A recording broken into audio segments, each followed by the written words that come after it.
So much to talk about. So Donald Trump's daughter, Tiffany, is a married woman. She got hitched in style to a billionaire heir in Mar-a-Lago over the weekend. Trump and Tiffany also danced to Here Comes the Sun for the traditional father-daughter dance. Now, a day before the wedding, Trump posed with Tiffany's mom, Marla Maples, and his current wife, Melania. But some people are wondering if Trump's other daughter intentionally snubbed Kimberly Guilfoyle, Don Jr.'s girlfriend, who appears in this group shot at the end with the ladies. Okay, she's the one in black. But Ivanka cropped Kimberly out, okay, in the picture. She posted to her Instagram page. Okay. You made the first grunt. What are you thinking? That was intentional. It's a wedding. That was kind of dirty, but that was like one of those. That was one of those. I'm not saying anything. I'm just saying you're not invited. You're not tall enough to ride this ride. Like, that was an insult. Now, Tori, tell me if that's wrong. I know there's a lot of politics around like bridesmaids and all, so I don't understand. Am I way off on this? No, you're very right on. Kimberly Guilfoyle's dating Don Trump Jr. And the reason they gave what I've been looking on is that if you look at the picture again, it was all pastels. That's what I thought. And she wanted to keep that aesthetic, which is on some people's Instagram. And she said that's why she was sort of cropped out, because she was wearing black. Would you ever wear black?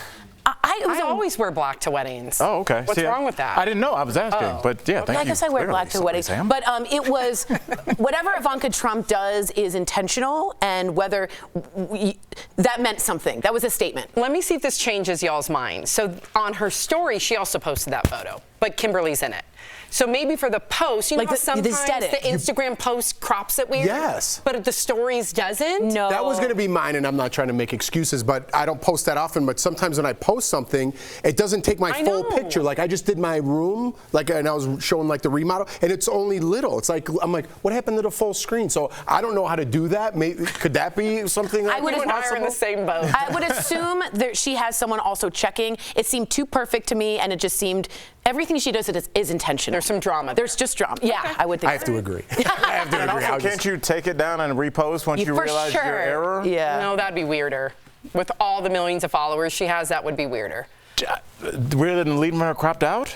She put it on her stories. Stories are different. They are. We're not post friends, we're stories friends. Yeah, you're not a great friend, that's right. Okay, so we got to talk about Lindsay Lohan because she's making a huge comeback. That's right, her new Christmas movie is the #1 film on Netflix right now. Now, Lindsay has been making red carpet and talk show appearances to promote the movie, and in the movie, she plays an heiress who gets amnesia on a ski trip. But some are saying this is her big return to Hollywood. Now, Lindsay took a break from LA after numerous run-ins with the law and visits to rehab. She's been living in Dubai since 2014, also got married this year.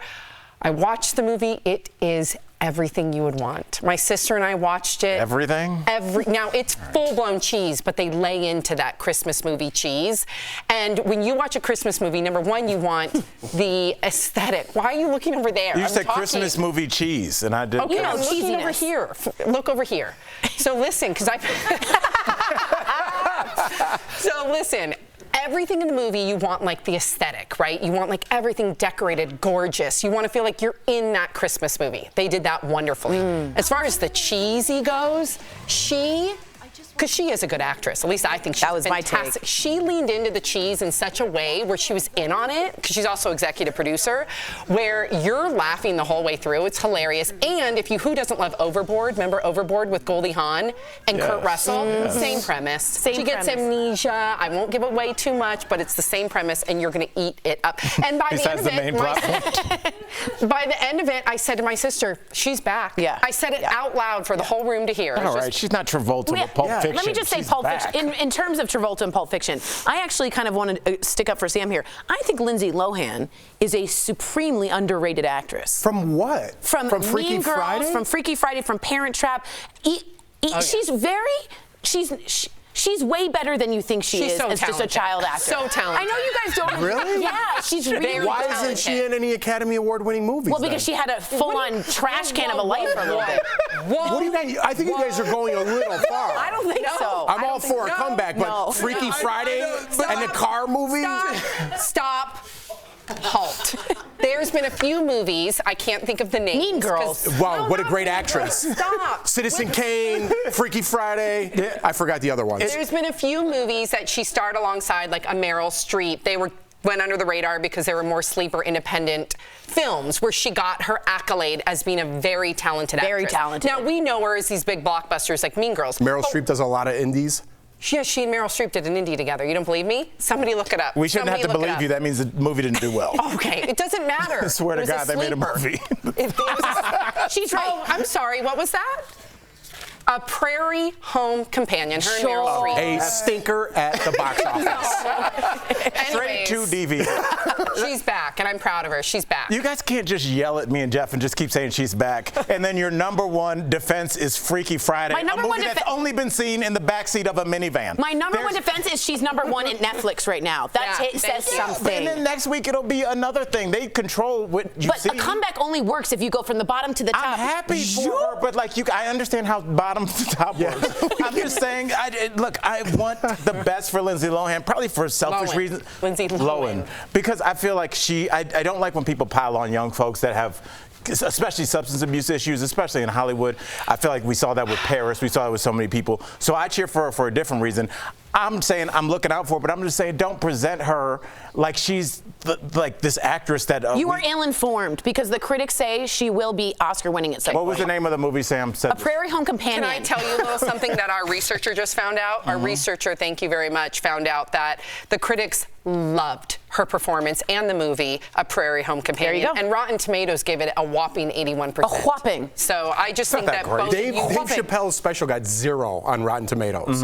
Okay. Okay, so All right. Rotten Tomatoes is terrible. Are you thinking bad reviews, Ross? Yeah. One last little anecdote. If you're a Mean Girls fan, there's a lot of Mean Girls Easter eggs in this. Oh, really? Oh, yeah. Oh, really? Yeah, you're going to love it. Oh, I can't wait. Yeah, it's really good. Okay, so a recent TikTok post by Kim Kardashian's daughter, Northwest, has some people talking about how young is too young to see an R-rated movie.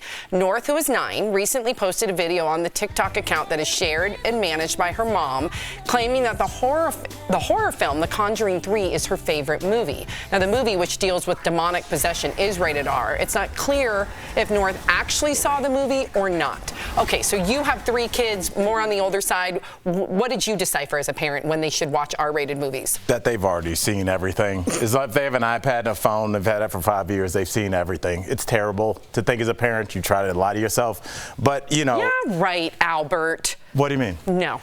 What do you mean? You're gonna let Elijah go see The Conjuring 3. I would warn him. I would warn him. But if he wanted to go with his friends, I would let him go. At what age? No, 14, 15. Wow. You know, I wouldn't mind. How old is Elijah? 14. Okay, he's 14. Yes. Elijah? My daughter's 15. I was like 14, 15. They're at least. I get that.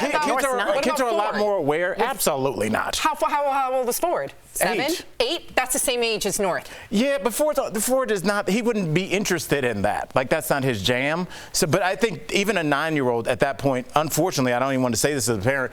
They've seen a lot. You know, they've seen a lot more than we did because they have access to everything. So they but that type of terror. We were talking earlier about how well-dressed kids are now. I went to my son's graduation, and like there was a kid with a powder blue suit with the blue Air Force. I was like, I hate you. Like, how are you so good-looking already? Yeah. Like my friends were goofy, and we had oversized kids that were just like moving past us because they had the internet to say, oh, this isn't cool. They know a lot more about themselves. But kids' brains.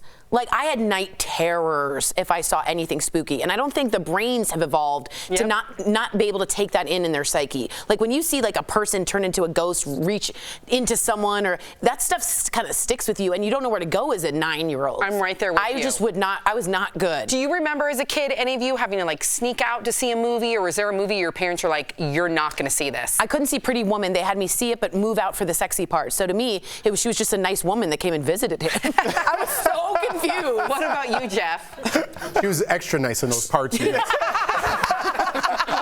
Me, I remember growing up in The Exorcist, right? Like and my parents were there. I'd go downstairs and watch it or something, and it freaked me out, right? As far as scary movies, I'd be a little more cautious, and this sounds bad, but when we're watching something, it's usually like a series on HBO, and there's a lot of swearing and violence and things, and I tell my kids, like, I have a conversation, they're only 6 and 4. I'm like, hey, that's for adults. This is, if there's something that just pops on, I'm not in the room and like, hey, come on, let's go watch Platoon. You know, so if it's just on, I'll explain to them. But something scary, I don't want them waking up in the middle of the night with those Tory terrors. Yeah, they're bad. You. They were bad. Yeah, now then you it got to get affects up. you. Absolutely. I remember not being allowed- subconsciously, I think you're right. Yeah, I remember not being allowed to watch Dirty Dancing. Sure. But I did at Lauren Farrar's house. Yeah, baby. Lauren Farrar. Okay. Sam snitching out here. I'm not snitching. Yeah, still snitching. I'm 42. I'm messing with Fine. Okay. Speaking of movies, Black Panther made a royal return to the theaters with Wakanda Forever. The film took in, are you guys ready for this, more than $180 million at the domestic box office and brought in $330 million globally. Wow. I didn't even know Did people that do still better went to or the worse than the theaters. Lindsay Lohan movie we were talking about? Lindsay Lohan. Hers is on Netflix. It's #1 on Netflix. You're comparing apples and oranges, but you got to give a girl credit for being #1 on Netflix. And of course, Wakanda Forever blowing up the box office. This is sort of like where you have appointment TV again. You all go, you get dressed up, you're excited to see it in the theater. This is an experience, a cinematic experience. Apparently the script is great. Angela Bassett is great. And I also heard this, the director Ryan, and I want to say this right, Coogler, am I saying it right? Mm-hmm. He learned how to swim so that he didn't know how to swim. He could be part of the swimming, be in the water with the actors as they were doing the water scenes. And I think they really came together as a family, and I just think it's a lovely story. Al got invited to the premiere. I did. No, you didn't. I did get invited. No. Well, yes. Okay, listen. Sam says that it's not a premiere if it's not in Hollywood. If it's the first time it's playing here in Denver, no. Isn't that a premiere? Al, it's the premiere. I'm with you, Al. That's a screening. That's it's not the what you premiere said. Screening. That's just a screening. That is not what you said. That's called a screener. And Al it's not, in no, the a screener makeup comes room, in the mail in a DVD. Al announced in the makeup room that he's invited to the premiere. No, I invited everybody. To Wakanda Forever. Yes. And I said, oh my God, you're going to LA? And he said, no, it's right here in Denver. I said, the premiere's here in Denver? And he was like, well, and then you said it, no, it's a screening. So that's what it is. But it's a screening on a movie screen. Yeah, but it's not the first one ever. Was there a carpet? Yes. Okay, that's better. Thank you. I'm Tori. sorry, Sam. I didn't helicopter us all to downtown Hollywood.